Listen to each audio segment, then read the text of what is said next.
आप सबका आपका हार्दिक है अभिनंदन, स्वागत है। आज हम एक बहुत ही खास मुद्दे को लेकर के यहाँ आए हैं।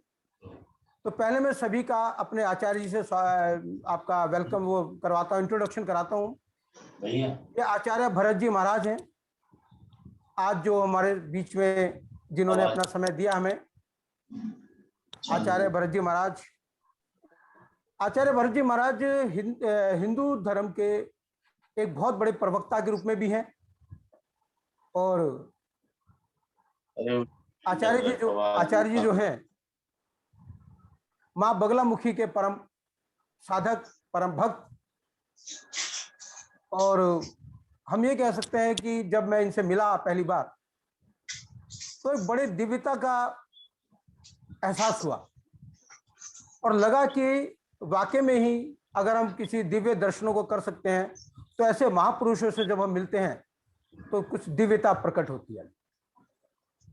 तो जब हमने बातचीत हुई, इनसे चर्चा चली हिंदू धर्म के ऊपर कि आज का यूथ थोड़ा सा, या आज का यूथ क्या, हमारी उम्र के लोग भी धर्म की राह से थोड़े भटक रहे हैं, जबकि हम सनातन धर्म के लोग हैं। हम भी बहुत सी चीजों में कह देते हैं, मजाक उड़ाते हैं, तिलक लगा दिया तो हाय पंडित जी क्या हाल चाल है, बड़े पंडित बने हुए हो, वगैरह वगैरह।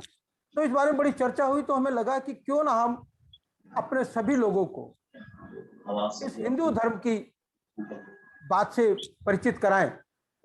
और एक सबसे बड़ी बात आपने देखी होगी, हमारे सभी जगह पे लोग लिखते हैं हिंदू मैथोलॉजी। तो आज का टॉपिक है कि हिंदू मैथोलॉजी है या ये हकीकत है। तो सबसे बड़ी बात आई थी कि हिंदू मैथोलॉजी नहीं है, हकीकत है, या हकीकत है मैथोलॉजी है। तो आज हमने जब आचार्य जी से इस बारे में विचार विमर्श किया और इनसे हमने रिक्वेस्ट किया कि अर्धांगिनी के परिवार के जितने भी लोग हैं, आज जितने भी जुड़ेंगे, जो उनसे आशीर्वाद लेंगे, तो थोड़ा सा उनसे हम इस बारे में चर्चा करें। तो उन्होंने फिर शायद स्वीकार किया और बड़ी मुश्किल से आज शाम को 5 बजे का हमें समय दिया था। तो अब मैं आचार्य जी का सबकी तरफ से हार्दिक अभिनंदन स्वागत करता हूं।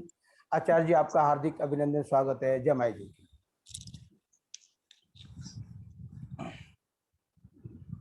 आपको कुछ नहीं करना, आप कुछ मत करो, बस आप।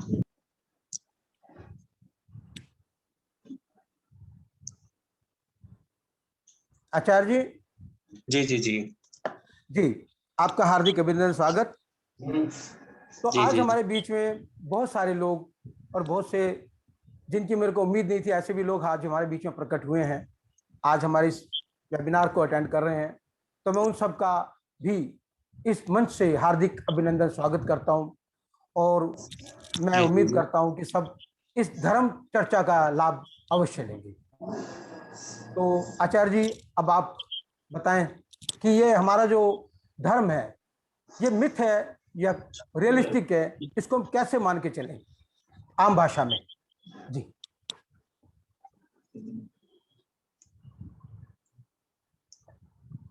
सभी को जय माई की, जय श्री राधे। जय श्री राधे जी। बड़ा सौभाग्य है गुप्ता जी कि आज आपके माध्यम से मिथ और उसकी जो एक्चुअली उसकी जो अवधारणा है धर्म की। एक सेकंड, एक चीज रोक रहा हूँ बीच में आपको, छोटा सा। जी जी जी। आपका एक बड़ा इंपॉर्टेंट इंट्रोडक्शन आपका रह गया। सभी लोगों को बताऊं कि हमारे आचार्य जी जो हैं, ये IAS के एग्जाम के पास आउट भी हैं। ये सिंपली जैसे धर्म बाबा आप लोग देखते हैं जो घर से भागे हुए होते हैं या 8वीं 10वीं फेल होके बाबा बन जाते हैं, ये वो वाले बाबा नहीं है। तो आज आपकी जानकारी के लिए बताऊं कि जब तक हमारे हिंदू धर्म में ऐसे पढ़े लिखे लोगों का पदार्पण नहीं होगा, ऐसे हाईली एजुकेटेड लोग जब तक धर्म के क्षेत्र में नहीं आएंगे, तो मैं मानता हूं कि जो हमारा युवा वर्ग जो थोड़ा बहुत भी पढ़ लिख के कहता है कि मेरे को धर्म से क्या लेना देना, मैं तो पढ़ा लिखा हूं, मैं सूरज को क्यों मानूं, मैं सूरज को जल क्यों दूं, मैं तिलक क्यों लगाऊं। तो आप ये देखिए, आज हमारे बीच में जो बाबा बैठे हैं, जो आचार्य जी बैठे हैं, ये बहुत ही पढ़े लिखे और IAS के पास आउट स्टूडेंट हैं। और आप देखिए कि उन्होंने दोबारा IAS को नहीं चुना, बल्कि धर्म के क्षेत्र में आए। तो ये इसके लिए मैं आपका बहुत बहुत साधुवाद करता हूं कि हिंदू धर्म को एक बहुत ज्यादा पढ़े लिखे आप जैसे लोगों का सौभाग्य प्राप्त हुआ। और आचार्य जी प्लीज आप कंटिन्यूस करें, कंटिन्यूस करें आचार्य जी आप। जी जी जी जी। हेलो। बहुत बहुत हार्दिक आभार गुप्ता जी, आदरणीय गुप्ता जी आपका, और हमको आमंत्रित करने के लिए बहुत बहुत हार्दिक आभार। जो व्यक्ति सुंदर होता है, handsome is that handsome does, जो सुंदर होता है उसको पूरी दुनिया सुंदर दिखती है। आपके साथ जितने भी लोग जुड़े हैं, मुझे सुन पा रहे हैं या मैं उन्हें देख पा रहा हूं, उनका बहुत बहुत हार्दिक आभार मैं प्रकट करता हूं हृदय की गहराइयों से। आज का जो विषय है बहुत ही अद्भुत विषय है, बहुत ही दिव्य विषय है, बहुत ही अलौकिक विषय है। बहुत हार्दिक प्रसन्नता हो रही है कि यह दरअसल वास्तविक जो अर्थ है, यह हिंदू नहीं बल्कि सनातन धर्म का विषय है। हिंदू धर्म की अवधारणा हमारे जो कुछ ही, चाहे वह प्राचीन इतिहास रहा हो, मध्यकालीन इतिहास रहा हो, यहाँ से हिंदू धर्म की अवधारणा शुरू हुई है जब आप देखें। लेकिन हमारा जो धर्म है वह सनातन धर्म है, हिंदू धर्म नहीं, सनातन धर्म है। सनातन ही पुरातन है, सनातन ही दिव्य है, सनातन धर्म आदि है। उसकी आप जैसे वेद हमारे अपौरुषेय है, अपौरुषेय का मतलब होता है जो व्यक्ति के द्वारा लिखित नहीं है, इसके समय को कोई नाप नहीं सकता है कि यह वेद किसने लिखा, कैसे आए। वैसे ही हमारा जो सनातन धर्म है यह बहुत ही आदि है, बहुत ही अनंत है। और इसकी अवधारणा जो आप जब साधकों से पूछेंगे, इतिहासकार तो बताएंगे कि कुछ करोड़ वर्ष पूर्व इसकी अवधारणा हुई, ये वहां से प्रकट हुआ।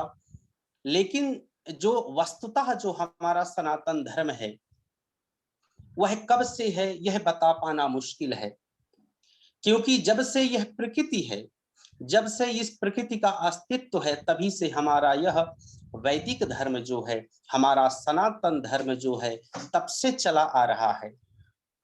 जहां तक हिंदू धर्म की अवधारणा है, जब देखे सिंधु घाटी, ये सिंधु नदी,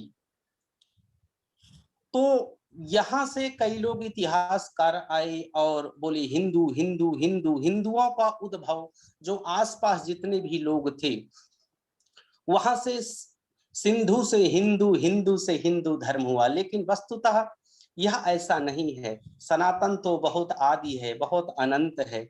और जब से यह प्रकृति का संचालन हुआ, प्रकृति जब से बनी, तभी से यह धर्म चला आ रहा है। यह धर्म बहुत ही दिव्य है, बहुत ही अलौकिक है, बहुत ही सुंदर है। बाकी आपके अनेक प्रश्न हैं कि क्या हिंदू धर्म या सनातन धर्म के अलावा भी कोई धर्म है। जी गुप्ता जी, आपका द्वितीय जो प्रश्न, या सबके मन में यही प्रश्न उठेगा। जी इसमें कई तरह के आप प्रश्न उठ सकते हैं सनातन धर्म। और जब अन्य धर्मों को आप देखते हैं, अन्य चीजों को आप जब आपके सामने घटित होती हैं, तो आपके मन में होगा कि क्या बौद्ध धर्म है, क्या क्रिश्चियन धर्म है, या क्या मुस्लिम कोई धर्म है। जी जी जी जी, बहुत सारे प्रश्न आपके मन में उठेंगे। मैं आपको बता दूं कि जब हमारे सनातन धर्म का प्रादुर्भाव हुआ, इसका प्रकटीकरण हुआ, इसका जब आविर्भाव हुआ, जब इसका क्रिएशन हुआ, तब न ऐसी कोई विचारधारा थी, न तो कोई ऐसा समानांतर कोई धर्म था।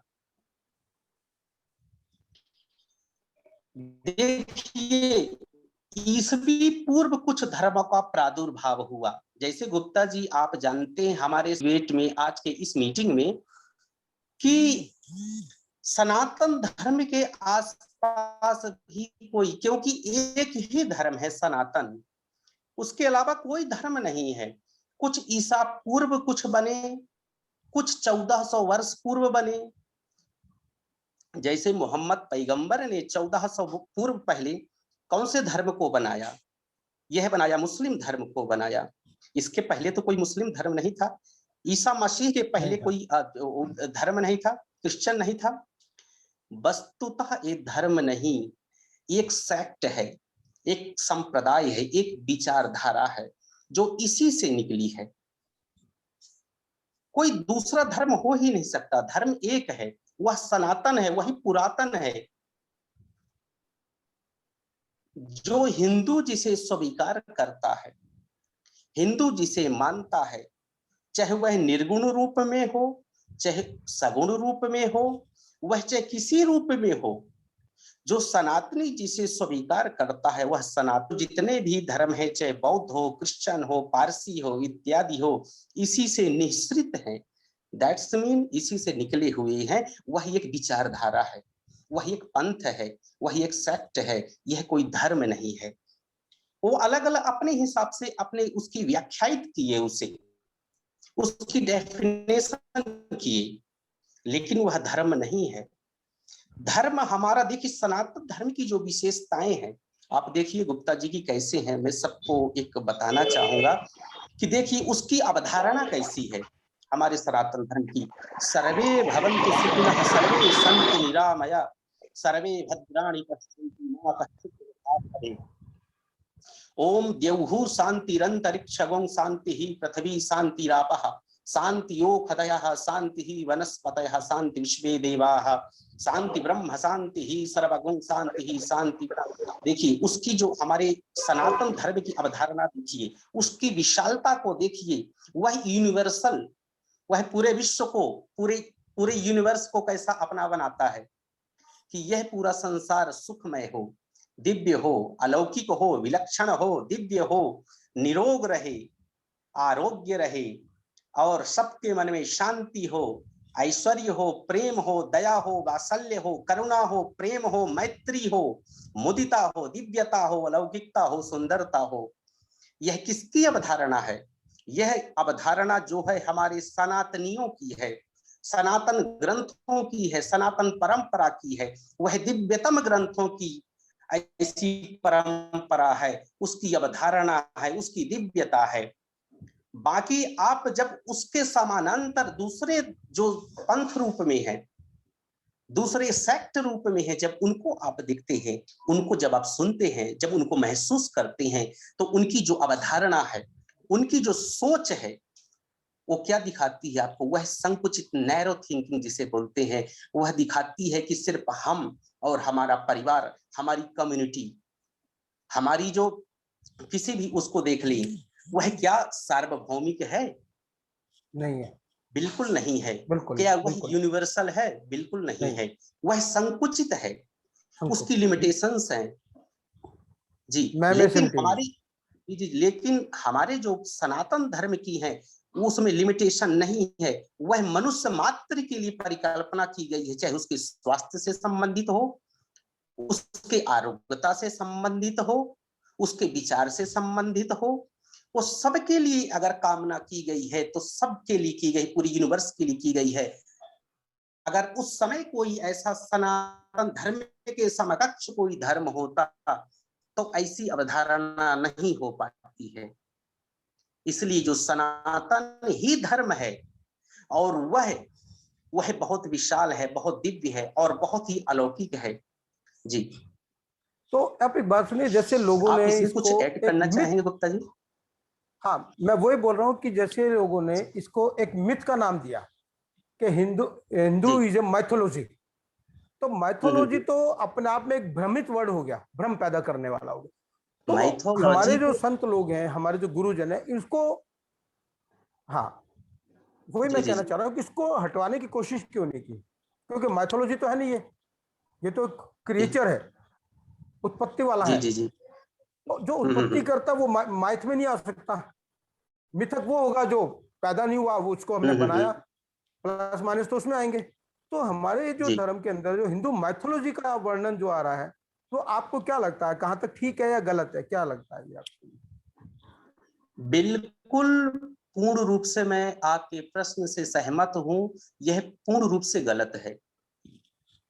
यह मैथोलॉजी अपने आप में भ्रमित करने वाला शब्द है। ये मिथ है, नहीं कहते इस मिथ को तो तोड़ना चाहिए।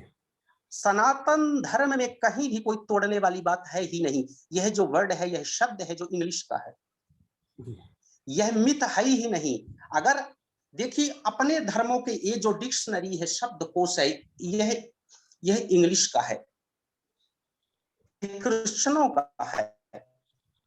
जैसे मान के चलिए कि मैं आपको समझाता हूं तलाक, डिवोर्स, ये जो शब्द है, क्या अपने धर्म शास्त्रों में क्या ऐसे तलाक डिवोर्स शब्द को आपने देखा है? क्योंकि हम जब पति और पत्नी का जब संबंध होता है वह जन्म जन्मांतर का होता है, कल्प कल्पांतर का होता है। ठीक इसी तरह ये शब्द जो आया है मिथ, मैथोलॉजी, यह पूर्ण रूप से किसी भी तरह से हमारे शास्त्रों में निहित नहीं है। और हमारे धर्म गुरुओं को, हमारे श्री पूज्यपाद शंकराचार्यों को इस विषय में जरूर कहीं ना कहीं विचार करना चाहिए। मेरे हिसाब से मैथोलॉजी बिल्कुल ये अपने आप में ही गलत शब्द है, क्योंकि यह तो पूर्ण है, इसमें कहीं भी कोई शंका नहीं है। हमारे धर्म शास्त्रों में भी जो अपौरुषीय हमारे वेद हैं, वेद का मतलब होता है, विद धातु होती है, विद धातु का मतलब होता है जानना। हम ईश्वर को जाने, उसको समझे। हमारा जो सनातन धर्म है वह पूर्ण है, वो मैथोलॉजी कैसे हो सकता है?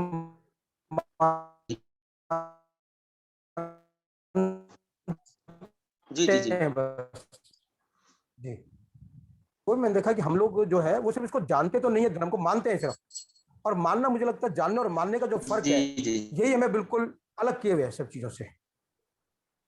क्योंकि हम धर्म को जानते तो है नहीं, सिर्फ मानते हैं। किसी ने कहा सूरज को जल दो तो हमने मान लिया सूरज को जल दो। तो उसके पीछे की अवधारणा जो है, जहां तक मैं सोचता हूँ वो ज्यादा स्पष्ट होनी चाहिए। तो उसमें कहीं ना कहीं हमारे जो पुराण रहे या हमारे जो भी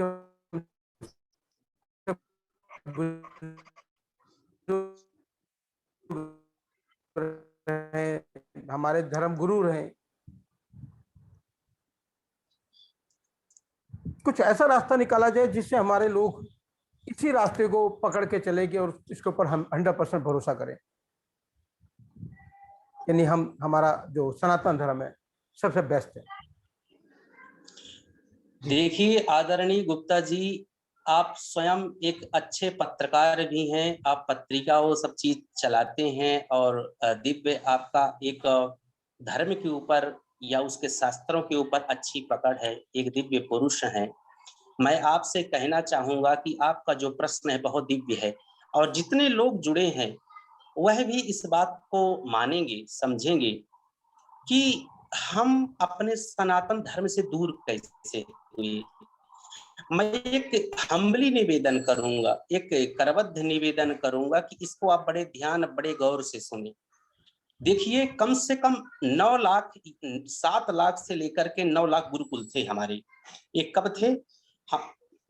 जब अंग्रेजों का इस शासन था तब परंपरा हमारी गुरुकुल की थी। इसके बाद गुरुकुल टूटते गए, नालंदा विश्वविद्यालय को जला दिया गया, बहुत सारे पुस्तकों को, जो हजारों वर्ष पुरानी पुस्तकें थी, हमारे वेदों को, हमारे पुराणों को, जो रियल जो हमारा इतिहास था उसको जला दिया गया, उसको नष्ट कर दिया गया। और किसने किया? जब शिक्षा पद्धति को चेंज किसने किया? गुरुकुल परंपरा को चेंज किसने किया? बर्बाद किसने किया? मैकाले ने। किसने बर्बाद की? यह किया मैकाले ने। मैकाले ने किया। अंग्रेज शासक था, वह आया कि जब देखा कि सनातनियों का जो अंदर का जो स्ट्रांगनेस है, जो मजबूती है, जो संस्कार है, जो दिव्यता है, जो इसके अंदर दिखावा नहीं है, ये तो बहुत मजबूत है, इनको तोड़ा कैसे जाए, नष्ट कैसे किया जाए, इनको इसके धर्म से दूर कैसे किया जाए। उसने कहा कि पहले शिक्षा पद्धति के ऊपर प्रहार किया जाए। शिक्षा पद्धति को, कौन सी शिक्षा पद्धति लाया जाए, कौन से एजुकेशन सिस्टम को लाया जाए? अंग्रेजों वाली एजुकेशन सिस्टम को लाया जाए। उसने क्या किया? उसने सोचा कि विचारधारा अगर शिक्षा पद्धति अंग्रेजों वाली होगी तो लोग तो भारतीय रहेंगे, लेकिन इनकी विचारधारा क्या हो जाएगी? अंग्रेजों वाली, अंग्रेजी हो जाएगी। पाश्चात्य सभ्यता वाली विचारधारा इनकी होगी। और आप देखेंगे कि गुरुकुल टूटते गए। सरकारों ने भी संरक्षण नहीं दिया आजादी के बाद, गुरुकुल टूटते गए और टूटते गए, और ऐसा टूटे कि शिक्षा पद्धति में पूरा साम्राज्य किसका स्थापित हुआ? अंग्रेजों का हुआ। चाहे किसी भी तरह की शिक्षा को देखें आप चारों तरफ, आप गुरुकुल कहाँ बचे हैं? अन्य जो पंथ हैं, मैं इन्हें पंथ कहूंगा, जितने भी और चल रहे हैं इसके समानांतर जो अपने आप को धर्म कहते हैं, बिल्कुल नहीं है। मैं इसे कदापि स्वीकार नहीं कर सकता हूं। मैंने इसके गहराई को, सनातनी गहराई को देखा है, इसको पढ़ा है, मैंने इसको जाना है, मैंने इसको समझा है। क्या हो गया? सब गुरुकुल टूटे, और गुरुकुल इसके बाद भारत के स्वतंत्रता संग्राम के बाद, जब भारत स्वतंत्र हुआ सन 1947 को, इसके बाद भी ऐसे शासन भारत में आया, गुरुकुल की दिशा और दशा में कोई परिवर्तन का प्रचार और प्रसार हुआ। तो क्या हुआ? गुरुकुल नहीं रहा। और जो पंथ हैं, जो संप्रदाय हैं, चाहे कोई भी हो, अपने धर्म में सब एकीकृत हुए। सब जाकर के, चाहे आप देखिए मस्जिदों में, देखिए आप बैठ करके सब कम से कम अपने कुरान के विषय में जानते हैं। जब कुरान की बात होती है तो सब, चाहे नेता हो चाहे अभिनेता हो, अगर मुस्लिम समाज का है वही इकट्ठा हो जाता है, उसको आयातें पता है, उसके अंदर के सिस्टम को पता है, उसको अल्लाह के विषय में उसके पता है, उसके संविधान के विषय में पता है। लेकिन आप एक व्यक्ति को पूछ लीजिए कि हिंदू धर्म का वेद कितने हैं, वेद के अंदर क्या वस्तु विषय है, शास्त्र कितने हैं, पुराण कितने हैं, कितनी उपनिषद है, इन उपनिषदों का जो है तो प्रस्तावना क्या है, इसका जो मैटर क्या है, इसका मूलभूत सिद्धांत क्या है, किसी हिंदू को पता नहीं होगा। तो क्या कोई शंकराचार्य आए या कोई धर्म गुरु आए हमारे वास्तविक विषय को समझाए? तो वस्तुतः दूर हम ऐसे हो रहे हैं कि ना हमारे गुरुकुल बचे, और न हिंदू अब जाकर के लौट रहा है वेदों की ओर, ना इन तमाम चीजों की ओर। हिंदू तो अपने शिक्षा पद्धति में मस्त है, इसके बाद उसको जाकर के जॉब, इसके बाद और कुछ संभालना है, इसको पढ़ने का उसके पास टाइम ही नहीं है। या तो वह गीता पढ़ ले, वह पुराण पढ़ ले, वह कोई शास्त्र पढ़ ले, कहाँ उसके पास टाइम है? गुरुकुल रहे नहीं। तो इन चीजों को अगर वापस लाना है तो जो नई सरकार है, हमें पूर्ण विश्वास है, बहुत उम्मीद है कि अगर सरकार चाहती है तो कम से कम सरकार के अंडर में ही, चाहे जो हमारा एचआरडी मिनिस्ट्री है जो, उसी के अंतर्गत कोई ऐसे गुरुकुल की व्यवस्था हो, ताकि हिंदू लोग, हम सब लोग, हम तो और शिक्षा को ग्रहण करें ही, बाकी हम 2 घंटे 3 घंटे जितना भी हो, हम इस विषयों को भी हम पढ़ें, इन विषयों को समझें, अपने सनातन के विषय में हम समझें, जाने, तब हम इसकी गहराई को समझ पाएंगे, इसके विषय में हम जान पाएंगे। ये निश्चित रूप से है। हमें गुरुकुल की ओर लौटना होगा, हमें अपने सनातन की ओर लौटना होगा, हमें अपने वेदों की ओर लौटना होगा, हमें संस्कारों की ओर लौटना होगा। जब हम सनातन की बात करते हैं तो उसमें संस्कारों की भी बात होती है, उसमें मंदिरों की बात होती है, उसमें पूजा पद्धति की बात होती है, उसमें जीवन पद्धति की बात होती है, उसमें आर्ट ऑफ लिविंग की बात होती है, उसमें काफी चीजों की बात होती है। क्योंकि जो हमारा सनातन धर्म है अपने आप में वह परिपूर्ण है, उसमें किसी वस्तु को बिल्कुल छूटी नहीं है, उसमें सब सम्मिश्रित है, सबका आविर्भाव है, सबका प्रभाव है। गुप्ता जी, कोई भी चीज उससे छूटी नहीं है। तो आज ये जो हमारा जो यूथ है, बहुत बार ये कहते हैं जी हम लोग सिर्फ मूर्ति पूजक हैं, और धीरे धीरे बहुत सारे लोग वो मूर्ति पूजा, तिलक, माला, जो चोटी है, इन चीज़ों से बहुत ज़्यादा दूर जा रहे हैं। और धीरे धीरे इसका प्रादुर्भाव ये हुआ कि वो पूरी तरह पाश्चात्य संस्कृति को ही धर्म मान बैठे हैं।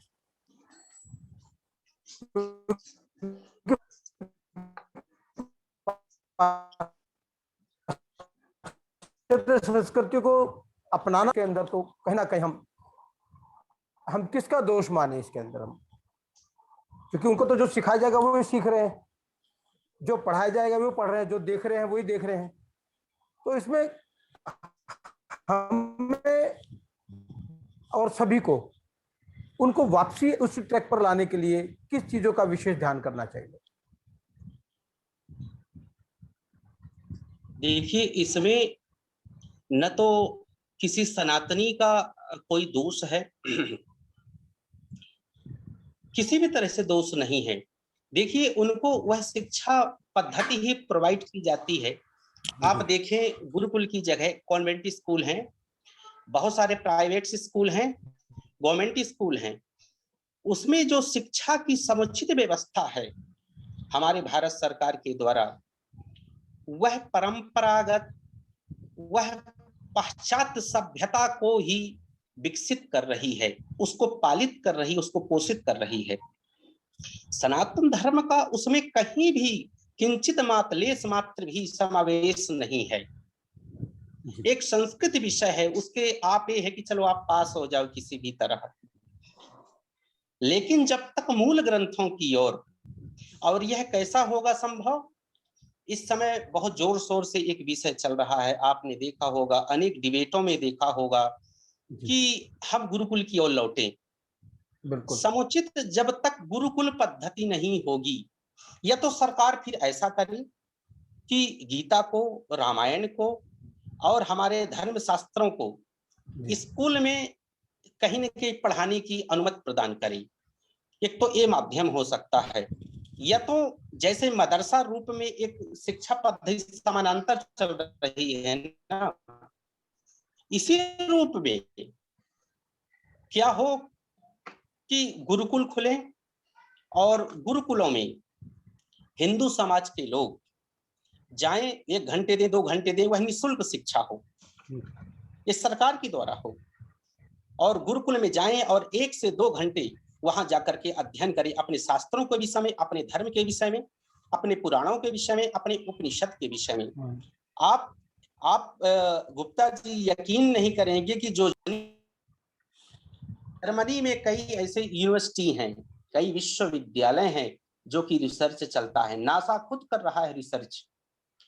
कई लोगों ने जब ऐसा कुछ लांछन लगाया कि श्री कृष्ण भगवान ने क्या वस्तुतः गीता का उद्घोष किया था, क्या गीता का उद्घोष किया था, तो नासा आगे आया और जाकर के उसने रिसर्च किया, तब उसने पाया कि आज भी श्री कृष्ण के जो शब्द हैं आकाश मंडल में गुंजायमान होते हैं।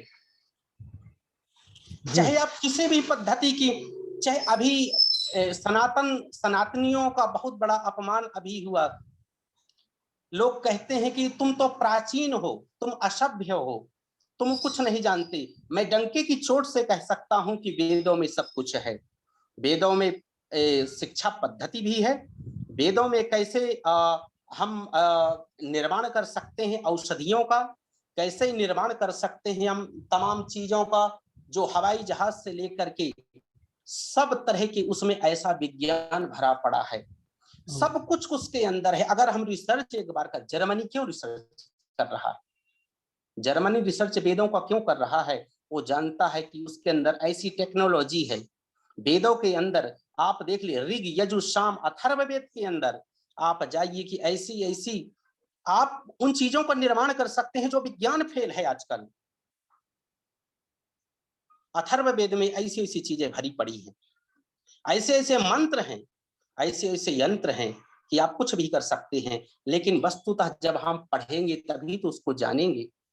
लेकिन वो व्यवस्था, इसीलिए मैं कहता हूं कि इस शिक्षा पद्धति चले, इससे कोई दोष नहीं है, लेकिन कम से कम वेदों का और हमारे पुराणों का, हमारे गीता का किसी भी तरह से सरकार इन स्कूलों में इसको समावेश कराई। इसको कहीं ना कहीं हम सनातनियों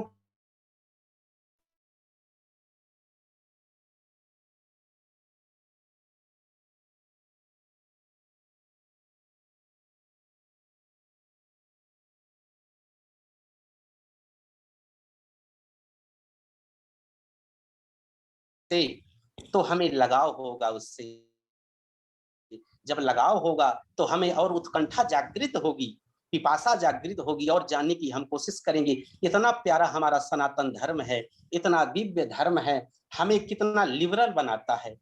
आज हिंदू कितना लिबरल है, आपने देखा होगा। कई आक्रांताओं ने सोमनाथ के मंदिर को तोड़ा, हमारे कृष्ण जन्मभूमि को उजाड़ा, राम जन्मभूमि को उजाड़ा, लेकिन हिंदू क्या था? हिंदू हमेशा जो है तो लिबरल होता है। हिंदू क्या होता है? हिंदू टॉलरेंस होता है। इनटॉलरेंस की जो बात चल रही थी, टॉलरेंस इंटॉलरेंस, सहिष्णु असहिष्णु, तो हिंदू का भी असहिष्णुता का वो नहीं होता है, सहिष्णु होता है। और यही कारण था कि हमें लोग आए और लूटते गए। हिंदू सहिष्णु रहा और लोग उसे कमजोर समझते रहे। हमारे सनातनियों को लूटा, हमारे धर्म को लूटा, हमारे मंदिरों को लूटा, हमारे तमाम तरह के हमारे औषधियों को लूटा, पुस्तकों को लूटा, उसको जलाया। क्या क्या नहीं हुआ सनातन धर्म। लेकिन सनातन धर्म था, है और रहेगा, ये मैं डंके की चोट से कहता हूं, क्योंकि यही सनातन है, यही पुरातन है। हमें अब हिंदुओं को इकट्ठे होने की, धर्म शास्त्रों को पढ़ने की जरूरत है। जब हम पढ़ेंगे, समझेंगे, जानेंगे, हमें अपने धर्म से प्यार होगा और इसे हम टूटने नहीं देंगे कभी। मेरा इसमें एक बहुत ज्वलंत विषय है मेरे दिमाग में। पहले तो मैं कहूँगा सभी लोग अपने अपने एक बार वीडियो ऑन कर लें, ताकि सब एक दूसरे की शक्ल से परिचित हो जाएं कि कौन कौन आए हुए हैं। तो जसवंत जी भी हमारे बीच में, आपका भी हार्दिक अभिनंदन है। मंजू जी भी हैं, ज्योति गुप्ता जी भी हैं, सभी का हार्दिक अभिनंदन। रवि विरमानी जी हमारे बीच में, साक्षी जी हैं और संचित जी हमारे बीच। सब अपनी वीडियो भी ऑन कर लें एक बार, ताकि सब एक दूसरे को, और हम भी इसकी वीडियो कैप्चर कर लें, तो फोटो एक बार ऑन कर लें। अच्छा, मेरे इसमें एक है, देखिए कि हम बार बार कहते हैं सनातन धर्म अखंडित है, मैं भी मानता हूँ अखंडित है, मगर उसके अंदर कहीं ना कहीं जो भारतवर्ष है हमारा, वो तो खंड खंड होता जा रहा है। क्योंकि हम आज भी, जो हमारा वैदिक मंत्र शुरू होता है वो जम्बू द्वीपे भारत खंडे स्थित नगरे, तो जम्बू द्वीपे भारत खंडे से हमारा ये शुरू होता है। तो आज देखिए कि हम लोग, सबसे बड़ी बात हम बात करते हैं कि जब जम्बू द्वीप भारत खंडे की बात करते हैं, तो अब आज हम कितने खंड खंड होकर के बहुत छोटे से टुकड़े में आके सिमट के रह गए हैं। जबकि वियतनाम हमारा हिस्सा था, कंबोडिया हमारा हिस्सा था, अफगानिस्तान हिस्सा था, तो पाकिस्तान तो सबको पता ही है, कश्मीर भी बस बच गया किसी तरह से टुकड़े में जाते जाते। तो ये जम्बू द्वीप की जो अवधारणा थी, ईरान इराक भी किसी समय में हमारा हिस्सा हुआ करते थे। तो जम्बू द्वीप, तो वो द्वीप आज तो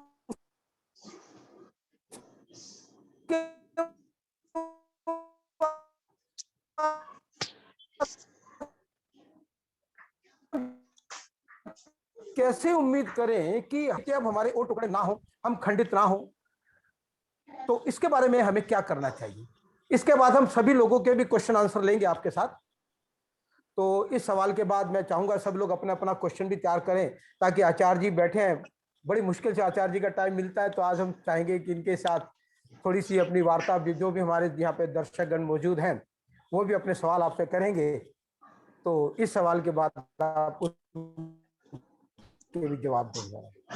जी महाराज। ये जो विखंडन है धर्म का, ये विखंडन है जो भूखंड का। ये विखंडन जो है, जब मन का विखंडन होता है, जब धर्म का विखंडन होता है, जब धर्म से दूसरा पंथ संप्रदाय जब वहां से निःसृत होता है कोई, वह एक समूह जो है उसको विखंडित करता है। मेरी आवाज आ रही है आप तक? ये जो विखंडन हुआ है हमारे जम्बूद्वीपे भरतखंडे भारतवर्षे आर्यावर्त के देश का अंतर्गत आर्यों का देश है, इसका जो विखंडन हुआ है, इसका विखंडन पता है क्यों इसका खंडन हुआ है? इसका खंडन इसलिए हुआ है कि कुछ जो धर्म से निःसृत कुछ आताताई लोग हैं, एक उनका समूह है, कई समूहों में निकले, सनातन को कई बार तोड़ने की कोशिश हुई। उसी सनातन से देखिए, देव दानव दो परिकल्पना हम करते हैं हमेशा। जहां देव हैं वहीं दानव हैं। तो देव की श्रेणी में अगर हम अपने सनातन को रखें तो वहीं दानव की श्रेणी में जो है तो वह दानव आते हैं, देव की श्रेणी में जो सनातन आता है। जब इसका विखंडन हुआ, जब कुछ संप्रदाय के द्वारा, कुछ माध्यमों के द्वारा, कुछ लोगों के द्वारा, जब वो लोगों का एक समूह बना, तो जाकर के इसको विखंडित किया गया। और यह क्यों हुआ, फिर से मैं उसी बात पे आऊंगा कि हमें अपने सनातन धर्म के जो उसकी अवधारणा है, जो उसका ज्ञान है, जो उसकी विशालता है, जो उसकी दिव्यता है, जो उसकी अलौकिकता है, उससे अनभिज्ञता ही इस विखंडन का कारण है।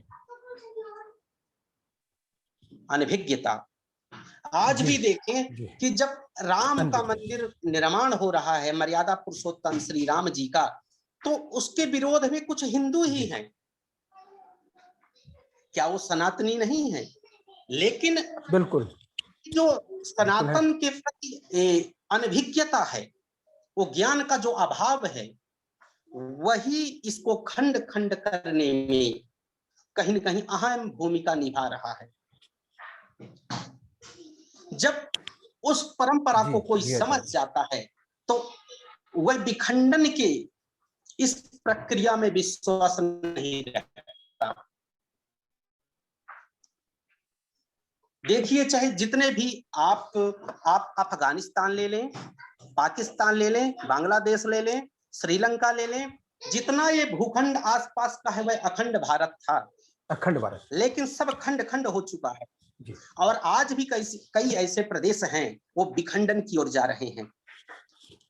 आप जब देखें तो यही अभाव है ज्ञान का, सनातन ज्ञान का जब अभाव है, ये जो मत और पंथ अनेक चल पड़े, इसी से निकल के कहीं न कहीं हमारे जो धर्म शास्त्र को मारने वाले और हमारे धर्म शास्त्र को जानने वाले और हमारे शंकराचार्य इत्यादि जो और महामना जो धर्म गुरु हैं, पूज्यपाद हैं, जिन्हें लाखों लोग सुनते हैं, कहीं न कहीं उन्हें आगे आकर के सरकार के ऊपर दबाव बना करके गुरु परंपरा को पुनः स्थापित करने के लिए निवेदन करना चाहिए, ताकि वो लोग जो भटक चुके हैं, देखिए कोई भी चाहे जो आक्रांता आए भारतवर्ष में आए और धर्म परिवर्तन हुआ, क्या जितने भारत के चाहे मुसलमान हैं, चाहे और कोई है, क्रिश्चियन है, बौद्ध है, पारसी हैं, सब जो हैं इस सनातन धर्म से ही निकले हुए हैं, ये सनातनी है सब।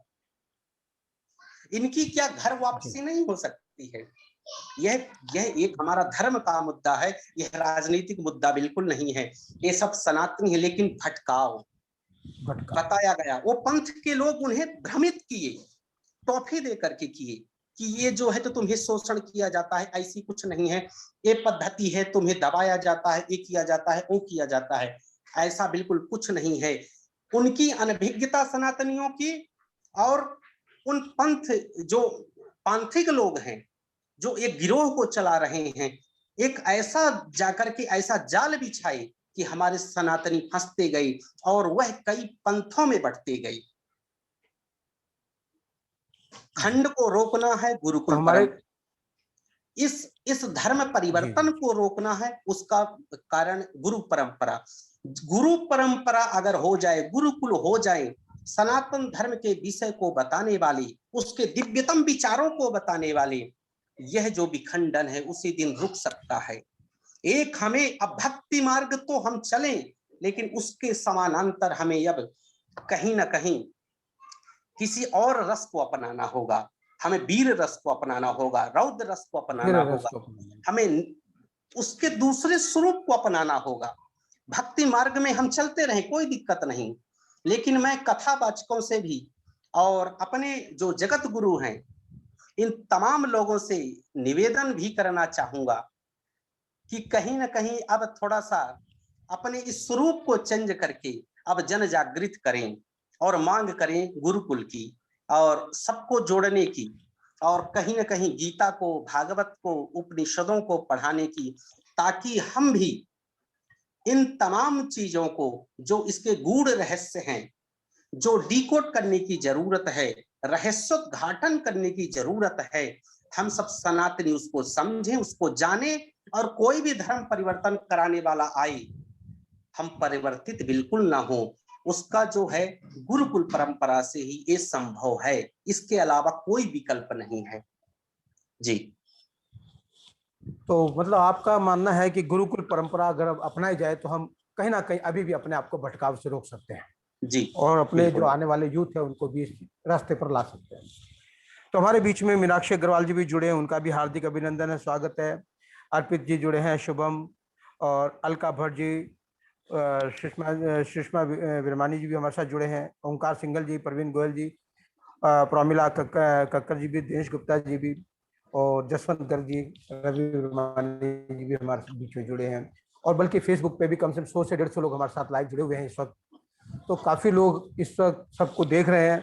तो मेरा अभी फिलहाल जितने भी जूम पे डायरेक्ट जुड़े हुए हैं, तो अगर उसमें से किसी का कोई सवाल है तो वो अपना आचार्य जी से पूछ सकते हैं। तो सूर्यकला लक्ष्मी जी, अगर आपका कोई विचार है, आपका कोई सवाल है तो आप पूछिए आचार्य जी से। जी सर, आज सबसे पहले नमस्कार गुरुजी को और आपको भी, क्योंकि काफी दिनों के बाद ऐसे लग रहा है, एक आई थिंक 6-7 महीने के बाद कान में कुछ अमृत पड़ रहा है। क्योंकि एक डायरेक्ट किसी से सुनना, किसी गुरुजी से अच्छी बातों का, और मेरा पिताजी जो है उनको काफी मतलब वहां पर हिंदू धर्म परिरक्षण का हेड माना जाता था आंध्र प्रदेश में। सो काफी साल हम इन्हीं विचारों के उनका बीच में काफी कुछ सीखा है। लेकिन यहाँ मैंने वो चीज देखा है, जैसे अभी मैं गरीब बच्चों को 4-5 सालों से पढ़ाने लगी हूँ, तो कुछ बच्चे ये फ्राइडे के दिन आते नहीं थे वहां पर। फिर मैंने एक दिन पूछा क्यों बच्चे, मतलब क्या है, तो आज हमको वो उर्दू पढ़ने जाना है, कंपलसरी है। चाहे उनके पास कुछ भी नहीं था, बट उर्दू पढ़ना कंपलसरी उनका। सो ऐसे ही मैं देखती हूँ संडे को क्रिश्चियनिटी में भी एक दिन चुना गया। अपना तो 7वां दिन है, उसके बावजूद भी मैं अपना युवा पीढ़ी को, इवन माँ बाप को ही ये मुझे मैं मानती हूँ। क्योंकि बिल्कुल पूजा खत्म हो जाती है, प्रसाद का समय पे बच्चों को लेकर आता है, वो प्रसाद का समय पे लेकर आते हैं। प्रसाद का समय पे क्या लेकर आना, शुरू से सुंदरकांड का पाठ हो रहे हैं या कहीं से हनुमान चालीसा का पाठ हो रहे हैं, वो पाठ में बैठना जरूरी है।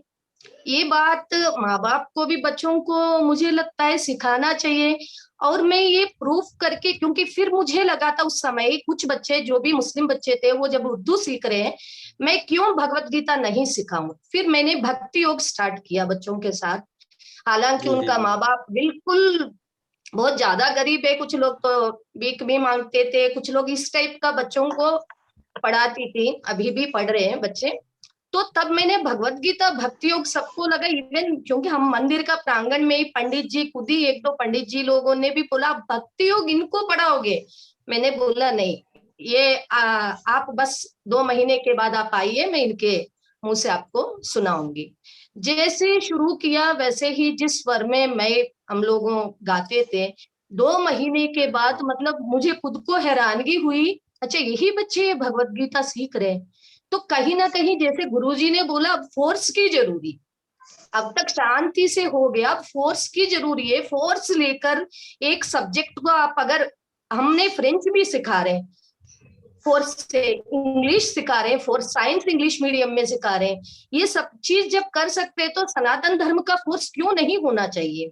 और इसमें सबसे ज्यादा अड़ंगा, मुझे तो मेरा पर्सनल व्यू है, सबसे ज्यादा हिंदुओं को ही तकलीफ क्यों होती है, क्योंकि वो लोग तो हमारा धर्म तो अपना नहीं रहे, बट ये जरूर क्रिसमस मनाएंगे, चाहे कुछ मनाए ना मनाए, क्रिसमस में तो केक सबका घर में कटे।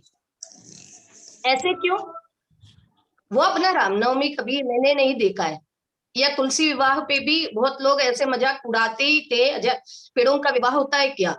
तो बहुत सारी चीजें हैं इसमें, वो बात नहीं, लेकिन अपना धर्म परिरक्षण के लिए मुझे तो लगता है अब थोड़ी बहुत फोर्स की जरूरी है।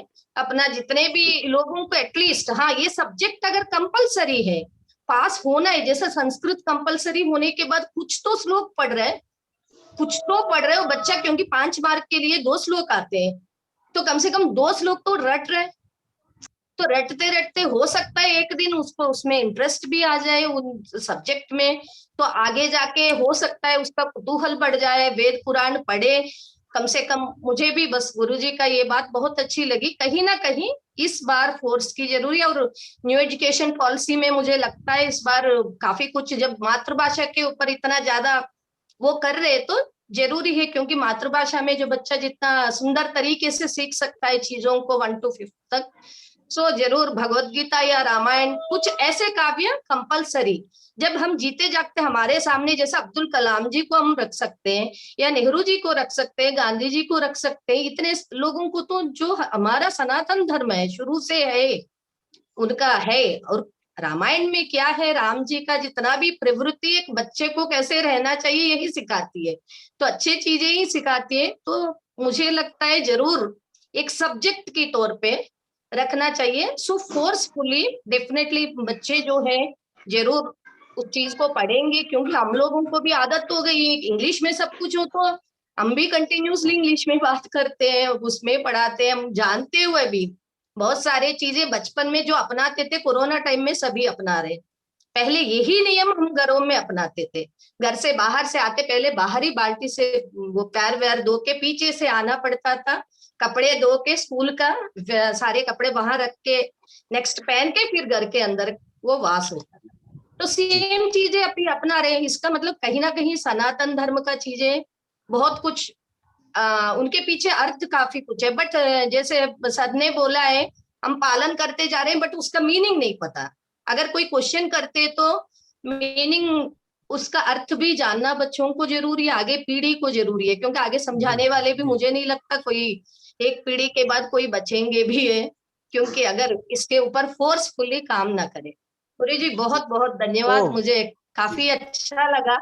तो ये देखिए कितने जी जी कितनी बढ़िया बात बोली है लक्ष्मी जी ने कि अब हमें वो आचार्य जी वाली बात को कि अब हमें धर्म के प्रति थोड़ा सा फोर्सफुली भी चीज़ों को अपनाना पड़ेगा, गवर्नमेंट को भी दबाव डालना पड़ेगा कि कहीं ना कहीं हमें फोर्सली इस सब्जेक्ट को थोड़ा सा हाईलाइट किया जाए ताकि हम बच्चों तक वो चीज़ पहुंचा सके। तो हमारे बीच में जसवंत गर्ग जी, तो मैं चाहूंगा कि जसवंत जी अगर आपका भी कोई इसमें सुझाव है तो, या गुरु जी से कुछ आपका प्रश्न है तो वो आप एक बार पूछिए। जसवंत जी, जसवंत गर्ग जी, आप सुन रहे हैं मेरी आवाज को?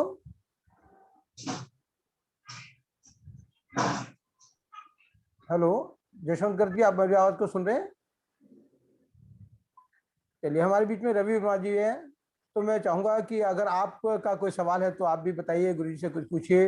बिरमानी साहब नमस्कार। आपको बताएं जी, रवि वर्मानी जी हमारे समधी भी हैं, हमारी बेटी के ससुर साहब भी हैं, तो वो अक्सर धर्म चर्चा में हमेशा भाग लेते हैं। तो आज बड़ा अच्छा लग रहा है कि वो पूरे धर्म चर्चा में गुरु जी को प्रॉपर सुन रहे हैं। तो मैं चाहूंगा आपका कोई सवाल हो तो आप गुरु जी से पूछिए। तो आप देखिए, आपकी आवाज नहीं आ रही है, आप अपना माइक को अनम्यूट करिए, पहले माइक खोलिए, माइक खोलिए। हाँ जी, आपका माइक अभी खुला नहीं है, अभी भी नहीं खुला, देखिए नीचे माइक को, जहाँ वीडियो वाला माइक है उसके पास में ही है माइक।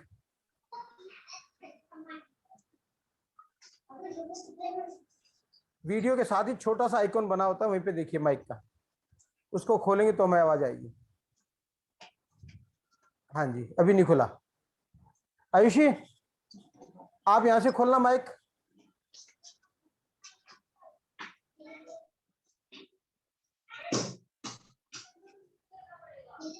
नहीं हो रहा ना उनका माइक।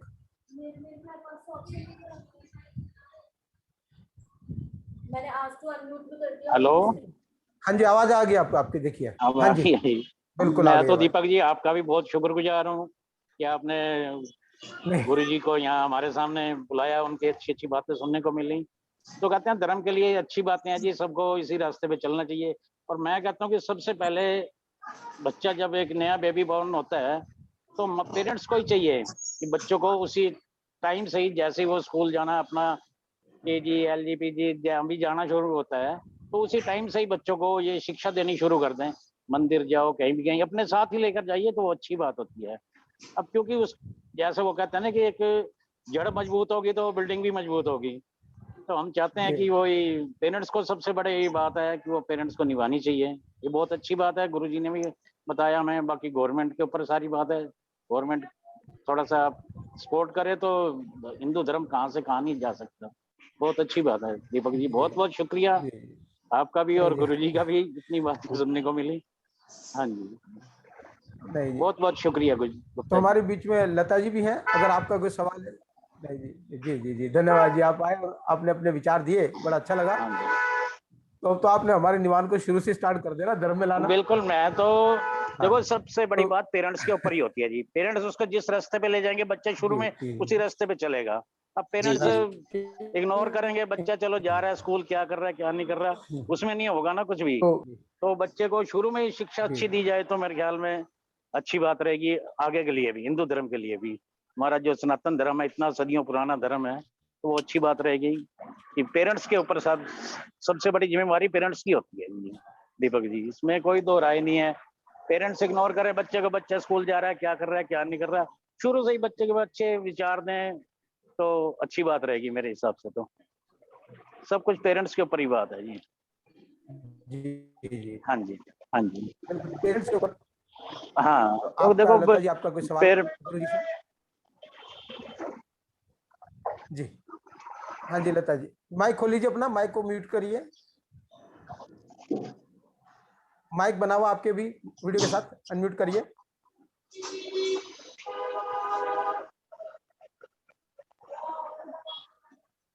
वीडियो के साथ ही माइक बना हुआ है, देखिए आप। हाँ खुल गया शायद। जी हेलो। हाँ जी, आवाज आ रही है। मगर मुझे आपकी फोटो नहीं दिख रही है ना किसी की भी। एक सेकंड होल्ड कीजिए, तन्वी देखना जरा एक मिनट। हाँ, आप इतने किसी और से बात कीजिए, पूछिए, मैं सुन रही हूँ इतने। हाँ तो तन्वी, जल्दी बताओ आप, तब तक और कोई अपना विचार देना चाहे, कोई पूछना चाहे आचार्य जी से। हमारे बीच में अभी साक्षी है, गुड़िया जी हैं, मंजू गुप्ता जी हैं, ज्योति गुप्ता जी हैं, राशि हैं, सुषमा जी हैं, मीनाक्षी अग्रवाल जी। आपके किसी का कोई सवाल हो तो आचार्य जी से इतने पूछिए जितने वो अपने माइक को चार सेट कर रहे हैं। मीनाक्षी जी, आपका कोई सवाल पूछिएगा, आप भी बड़े एक्टिव रहते हैं धर्म प्राण में। मीनाक्षी अग्रवाल जी।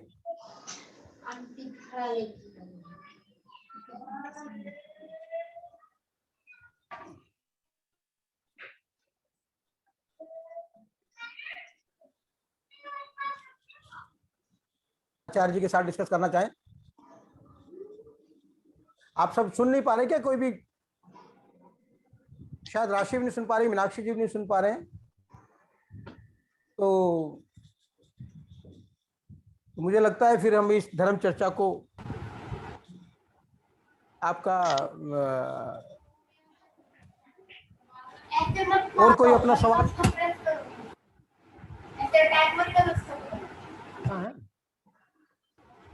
आ नहीं रहा।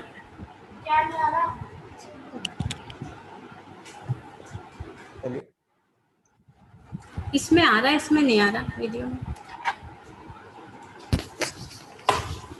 तो शायद मेरे ख्याल से फिर बंद कर दिया ना, अभी तो हम स्टार्ट करके दिया था। आ तो रहा है, ये तो रहा, ये रहा। जी हेलो हेलो। हाँ जी, बोलिए, आपकी आवाज आ रही है हमें। आ रही आवाज आ रही है, आपकी आवाज आ रही है। आवाज आ रही है, सबकी आ रही है आवाज। जी जी जी, नमस्कार आचार्य जी। नमस्कार नमस्कार दीपक सर और बाकी सभी को भी नमस्कार। सर अभी आचार्य जी, अभी रवि विरमानी जी ने बिल्कुल सही कहा कि हमें अपने बच्चों को धर्म की शिक्षा देनी चाहिए, और लक्ष्मी जी ने भी सही कहा कि हिंदू धर्म के लिए की अवहेलना करता है। जी जी। तो इसके लिए अपने बच्चों को, आपने बीच में बताया, इसमें लिखा था कि मूर्ति पूजा के लिए कैसे बच्चों को प्रेरित किया जाए, क्योंकि मंदिर जाना आज बच्चे ढोंग समझते हैं, मूर्ति पूजा को ढोंग समझते हैं। तो इसकी शिक्षा बच्चों को कैसी दी जाए और मूर्ति पूजा का महत्व क्या है, ये भी बताइए। जी जी जी जी, बहुत आप मातृ स्वरूपा हैं और सभी मैं उसी का उपासक हूँ। ये प्रश्न भी बहुत ही दिव्य है आपका। मूल में हम जाते हैं, जैसे आपने कहा और जैसे हमारी एक बहन ने भी पहले कहा, और उनका लगभग यही प्रश्न था कि ये शुरुआत जो है माता पिता से, अपने माहौल से। माहौल कब बनता है? देखिए, माता पिता भी वही सिखाएंगे जो सीखे होंगे, जो उन्हें पता होगा। जब हम अपने धर्म शास्त्रों को पढ़ते हैं, उसको समझते हैं, वही चीज हम अपने बच्चों को बता पाते हैं। शास्त्रों में कुछ ऐसी चीजें हैं कि उसे हमें डिकोड करना होगा। आप सीधे देखें कि गणेश का जो वाहन है चूहा है, तो आप इसे क्या समझते हैं? शास्त्रों में जब तक अंदर हम नहीं जाएंगे, जब उसके रहस्य को नहीं समझेंगे, अपने सनातन जो रहस्य है, उसके जो धर्म ग्रंथ हैं, तब तक हम आप किसी को क्या हम बता पाएंगे? माता पिता भी उतनी ही चीज को बता पाएंगे अपने बच्चों को जो उन्होंने पढ़ा है, जो सनातन के विषय में जाना है, जो समझा है, जो अनुभव किया है। तो सबसे पहले उसी बात पे लौटूंगा कि हमारी शिक्षा पद्धति में कहीं ना कहीं इसका गीता के रूप में, रामायण के रूप में, शास्त्रों के रूप में, पुराणों के रूप में कहीं ना कहीं कोई चीज पढ़ाई जाए। जब पढ़ाई जाएगी, दूसरा जो मैं मंदिर में भी आऊंगा कि मूर्ति पूजा के ऊपर कैसे, जब हम उसके विषय को जानेंगे, उसको समझेंगे, उसमें लगाव होगा, तो प्रेम होगा। उनके नियमों को जब हम समझेंगे, उस नियम पे चलेंगे हम। ये कब होगा? जब हम उसके विषय में पढ़ेंगे। पढ़ेंगे कहाँ? या तो गुरुकुल में हम पढ़ेंगे, या तो भारत सरकार के द्वारा प्रदत्त जो शिक्षा पद्धति है वहां अगर पढ़ाया जाएगा तब हम पढ़ेंगे। देखिए, ये मंदिर और मूर्ति क्यों जरूरी है?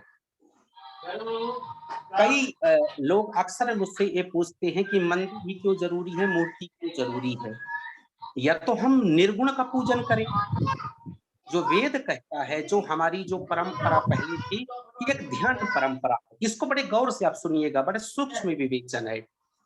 क्या होता है कि या तो हम सूक्ष्म रूपेण हम निर्गुण की उपासना करें, जैसे बिन पग चलहि सुनै बिन काना, कर विधि कर्म करे विधि नाना, आनन रहित सकल रस भोगी, बिन वाणी वक्ता बड़े जोगी। कहते हैं गोस्वामी तुलसीदास जी कहते हैं कि भगवान कैसा है? न तो उसके कान है, न उसके मुख है, न उसके हाथ है, कुछ भी नहीं है, लेकिन फिर भी सब क्रियाओं को प्रतिपादित करता है। वह बिना पैरों के चलता भी है, बिना कानों के सुनता भी है, बिना जीभ की रचना उसके स्वादों का स्वादन भी करता है। माने कोई भी अंग प्रत्यंग नहीं है, लेकिन उनसे संबंधित हर क्रियाकलाप को ईश्वर करता है।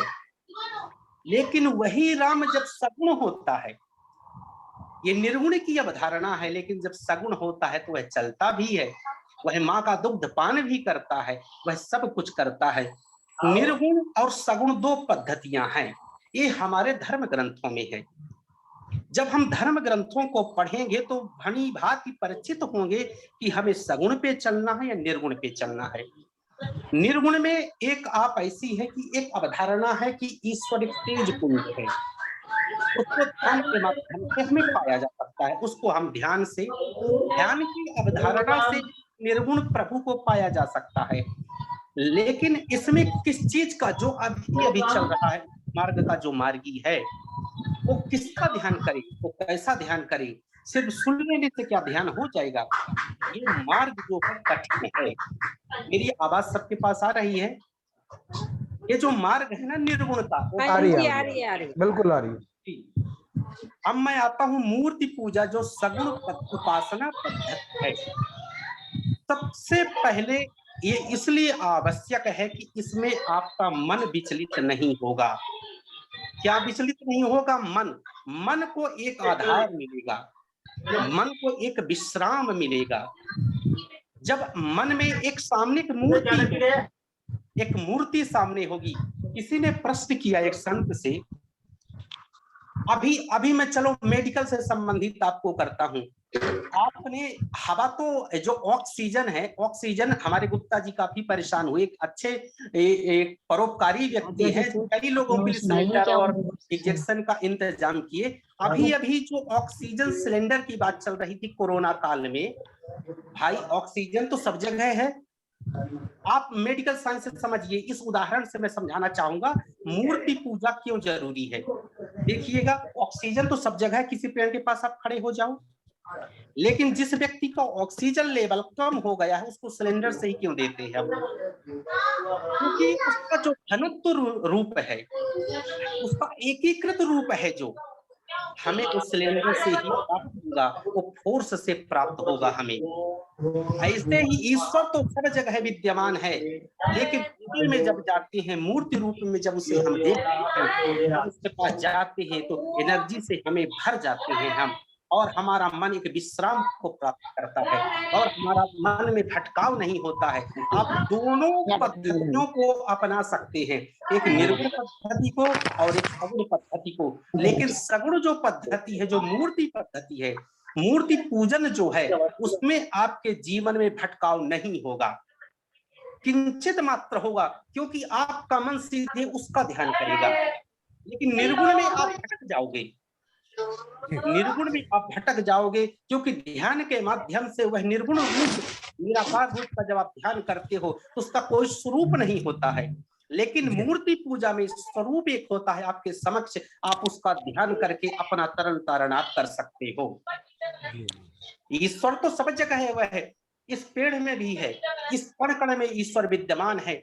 लेकिन जब एक मूर्ति रूप में प्रकट होता है, उसका घनत्व रूप होता है, एकीकृत रूप होता है, वह सगुण रूप में जब प्रकट होता है तो वह हमारे मन को आकर्षित करता है, वह हमारे मन को खींचता है, हमारे भटकाव को दूर करता है। इसलिए मूर्ति पूजा सगुण जो उपासना है वह बहुत ही दिव्य है। और जैसे ऑक्सीजन हर जगह है, लेकिन हम सिलेंडर के माध्यम से उसे प्राप्त करते हैं, वैसे ही ईश्वर सब जगह है, लेकिन जब मंदिर में एक मूर्ति के रूप में जब उसे देखते हैं तो हम प्रफुल्लित हो जाते हैं, उसकी कृपा को हम जल्दी, उसकी एक ऊर्जा को हम जल्दी प्राप्त कर लेते हैं और हम कोशिश करते हैं। जी बिल्कुल, बहुत बढ़िया। मतलब ये आपने जो आज के जो समय को देखते हुए एक बहुत बढ़िया आज का उदाहरण ये कह सकते हैं हम, कि जिस तरह मेडिकल साइंस को हम लोग मानते हैं बार बार मेडिकल साइंस, तो मेडिकल साइंस को माना तो हमें ऑक्सीजन की जरूरत क्यों पड़ी? एक तरफ से कहते हैं चारों तरफ पेड़ ऑक्सीजन दे रहे हैं, और उसके बावजूद हमारे हर व्यक्ति के, अभी कोरोना काल में ही बहुत दूर नहीं गया, 10-15 दिन पहले की बात है, लोग ऑक्सीजन के लिए भटक रहे थे, तो सिलेंडर ढूंढ रहे थे। तो इसी तरह से आपने बिल्कुल ठीक कहा, और मेरे को लगता है कि यूथ को इस भाषा में इनको समझाना चाहिए कि भाई जब तुम्हें चारों तरफ पेड़ से ऑक्सीजन मिल रही है तो तुम्हें आर्टिफिशियल सिलेंडर की जरूरत क्यों पड़ी, ऑक्सीजन पैदा करने वाले इंस्ट्रूमेंट की जरूरत पड़ी? तो उसी तरह से कि मूर्ति पूजा की आवश्यकता नहीं है, पर ये तो तुम्हारे ध्यान को एकाग्रित करने के लिए कि भाई देखो तुम यहाँ पर बैठो कि दिस इज द गॉड। ये गॉड को आप किसी भी रूप में मान लो, गणेश जी के रूप में मान लो, माता के रूप में मान लो, but that is the God. God का मतलब आप यहाँ बैठे और आप अपने ध्यान को इसके साथ आंखों से आंखें मिलाए तो आप ध्यान में डूबते चले जाओगे और आप अपने मन से भक्ति भाव की तरफ चलते चले जाओगे। तो मेरे को लगता है कि शायद इस बड़े अच्छे उदाहरण से तो सब लोगों को ये समझ आया होगा, और अपने बच्चों को भी बताने के लिए उनको कि किस तरह से क्या मूर्ति पूजा और मेडिकल साइंस को किस तरह से वो रिलेट कर सकते हैं। और ये सब मुझे लगता है कि बड़ा अच्छा, अब इससे ज़्यादा तो शायद खुल के नहीं समझाया जा सकता था। अब लता जी का आपका कोई सवाल है तो बताइए, लता अग्रवाल जी।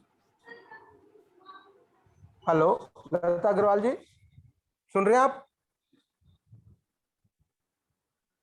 लता अग्रवाल जी सुन रहे हैं क्या आप हमारी बात को? हेलो लता अग्रवाल जी, आप सुन रहे हैं? अपना माइक खोलिए, अपना माइक खोलिए, आपका माइक बंद है शायद। अब आपका माइक खुल गया है, आप बोलिए।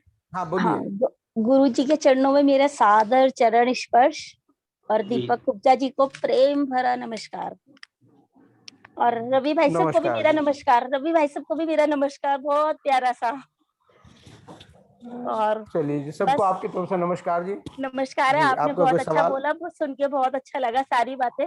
बच्चों को ज्ञान वाली बातें कही है। बेटे जय करो, जय श्री श्याम बोलो, बोलो जय श्री श्याम। चलिए अब हाँ दीपक जी, अब मेरे अब आपकी राधे आपको ना वो सुनाएगी गायत्री मंत्र। सुनाइए बेटे, गायत्री मंत्र सुनाओ।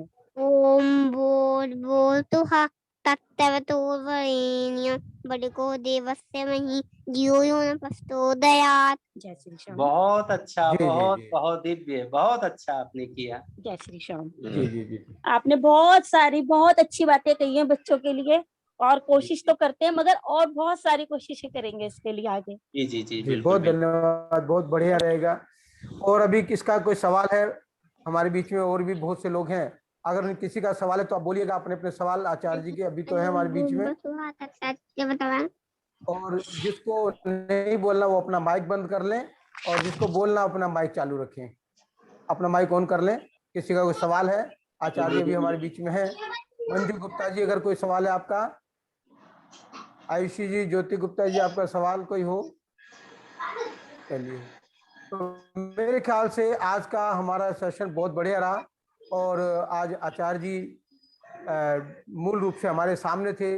आज उन्होंने हमें सबको बड़ा अच्छा ज्ञान दिया, और मैं सोचता हूँ कि शायद ये हर आदमी के, हर परिवार की आज जरूरत भी है। और सारी बातों का मूल एक निकला कि हमें अपने परिवारों को, सभी लोगों के बीच में जो विचार है कि परिवारों को बचपन से ही अगर बच्चों को संस्कार दें, अपने बच्चों को हम खुद अपने साथ मंदिर लेकर जाएं, अपने बच्चों के साथ बैठ करके हम हनुमान चालीसा या सुंदरकांड का पाठ करें, क्योंकि हनुमान जी तो सर्वव्याप्त हैं। हनुमान जी को तो इनका भी आशीर्वाद है कि वो जब तक भी सृष्टि रहेगी तब तक हनुमान जी का अस्तित्व हमेशा रहेगा। तो ऐसे ऐसे हमारे तो मूर्त रूप में जो सामने दिखते भी हैं परमात्मा, अगर आप थोड़ा सा भी ध्यान दें तो परमात्मा डायरेक्ट आपको आज भी आपके समक्ष खड़े होते हैं और आपसे बात करते हैं। ये मतलब मैंने खुद महसूस भी किया इस चीज को। तो मैं सोचता हूँ कि आज की बात के अंदर हम ये कह सकते हैं कि मूर्ति पूजा क्यों जरूरी है। हमारे साथ जितने लोग सुन रहे हैं उनको भी पता चला होगा कि मूर्ति पूजा आज अपने बच्चों को किस तरीके से बता सकते हैं कि भाई तुम्हें मूर्ति पूजा में, और अगर वो मेडिकल को बोलते हैं तो मेडिकल का तो डायरेक्ट एग्जांपल आज की डेट में शायद इससे अच्छा एग्जांपल आज की डेट में आचार्य जी ने जो दिया है, शायद इससे अच्छा एग्जांपल हमारे बीच में कोई नहीं हो सकता। देखिए, एक फर्क होता है कि एक पढ़ा लिखे महात्मा में और कम पढ़े लिखे महात्मा में। कम पढ़े लिखे महात्मा को तो वैदिक ज्ञान सारा होगा, मगर जब पढ़े लिखे महात्मा आते हैं इस फील्ड में तो वो मेडिकल से आज के जो बच्चों की मॉन्टेसरी एजुकेशन है उसको उसके साथ जोड़ करके कैसे अध्यात्म को आगे ले जा सकते हैं, ऐसे गुण मैं सोचता हूँ आचार्य भरत जी ने बड़े अच्छी तरीके से हमें आज के मॉन्टेसरी और अध्यात्म और गुरुकुल इन सारी पद्धति का जो समावेश किया, तो मैं इनका बहुत शुक्रगुजार हूँ और बहुत मैं इनका धन्यवाद भी करता हूँ कि आज इन्होंने अपना कीमती समय में दिया। क्योंकि आचार्य जी के बारे में बताऊं कि ये माँ बगलामुखी के बहुत बड़े साधक है, और रोहिणी में अपना इनको आश्रम है, निवास है, और ये मध्य प्रदेश से बिलोंग करते हैं। और मैं तो कहता हूँ अच्छा हुआ कि आप आईएएस नहीं बने। आज मैं कहता हूँ अच्छा हुआ आईएएस नहीं बने, वरना हम शायद आपके इस तरह के जो प्रवचनों से वंचित रह जाते। अब ये तो आचार्य जी मेरे को कहेंगे मेरे को क्यों कहा आचार्य, वो मैं आईएएस नहीं बना, मेरे को बनना चाहिए था, पर अगर बनते तो शायद आप इस फील्ड में नहीं आते और हमें शायद सबको ये मौका नहीं मिलता इस तरह के सुंदर प्रवचन सुनने का। तो अब हम सब की तरफ से, पूरे नजर दिली परिवार की तरफ से, अर्धांगिनी परिवार की तरफ से आपका एक बार हार्दिक अभिनंदन, स्वागत आचार्य से। जय श्री राधे, जय माता दी सब।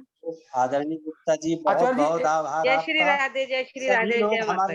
एक बार आप अपना फोन नंबर बता दो ताकि लोग आपसे संपर्क कर सके। आचार्य जी एक बार अपना फोन नंबर बता दीजिए। क्या बताना है मुझे? अपना फोन नंबर बता दीजिए ताकि लोग आपसे बातचीत कर सके कभी भी। नंबर तो आपके पास है 9990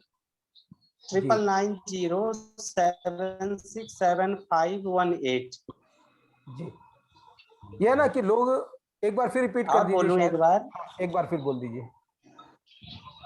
999 जी 999 हाँ 767518 जी। बाकी मैं तो हुई, अगर किसी को जरूरत होगी तो मैं आपका नंबर दे दूंगा। तो ये ना लोग डायरेक्ट आपसे अध्यात्म के किसी को बात करनी है, चर्चा करनी है, तो हम ये नंबर आपको स्क्रीन पर लिख भी दिए हैं, वो नंबर सब लिख सकते हैं। और बहुत बड़े साधक भी हैं। आचार्य और जी बहुत बहुत अच्छे भागवत भी करते हैं। आचार्य जी बहुत, हाँ, मैंने सुनी बहुत है अच्छे इनकी भागवत भागवत आचार्य जी की, बहुत अच्छे तरीके से बहुत अच्छे तरह समझाते हैं। तो अगर मतलब किसी को बहुत, करवानी हो तो वो भी संपर्क कर सकते हैं आचार्य जी से।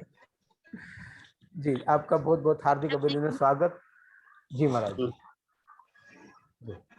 जी जी जी ठीक ठीक है। सादर आभार सभी को। नमस्कार गुरु जी। नमस्कार आचार्य जी, नमस्कार गीत सर। नमस्कार।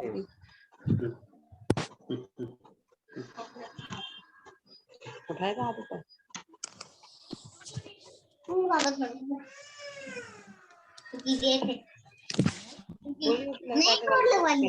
Very good. मत कर अभी तो देख ले। हाँ कर वो वैसे ही कर।